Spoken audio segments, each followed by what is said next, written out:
And welcome back. If you're looking for work, this might be the absolute best and easiest time to find a job. With low unemployment, retailers especially are this time of year looking for seasonal help. What you need to know to snag one of those jobs is Aaron Sullivan with Robert Half Incorporated. It seems like there are so many help wanted signs as you go into different stores.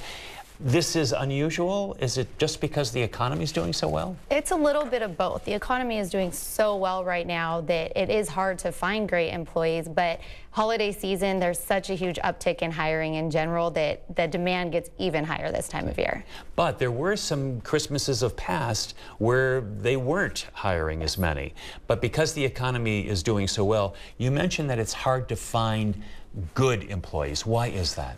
Well, you know, it's a candidate's market right now. Employees can apply for a job and have multiple opportunities, and so it's really hard to find that employee that's going to select your job versus another job out there because they have multiple options right now. So we're talking about retail. In what areas? Because usually it's seasonal, and so you probably maybe stocking. What kind of jobs would people do, and what they're looking for? Yeah, it's really all across the board right now.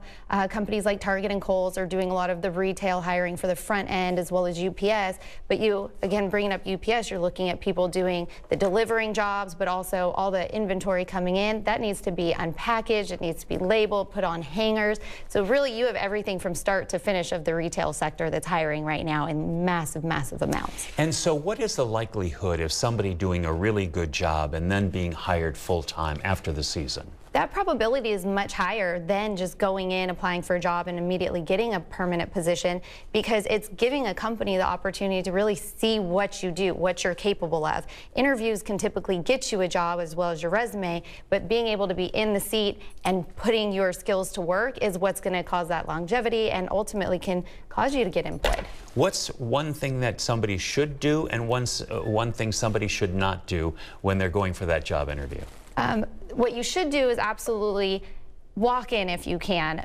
Put on the appropriate business attire, walk in, introduce yourself. What you shouldn't do is continue to overly communicate with a company. Be patient with when they say, this is our timeline, this is our process. Always have good follow-up, but respect the process that's in place. And that's difficult to do if you're really looking for a job. You want to hear back. And that's probably more difficult for big companies to do today.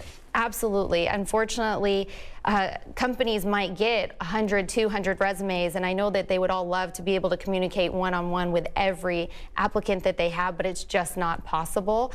We do always encourage companies, once an employee interviews with you, please give them that follow-up, even if they don't get the job, because at least they have that feedback for the future. But just ask the company what their process is and respect that process. Right. What a pleasure. Aaron, thank you so much with Robert Half.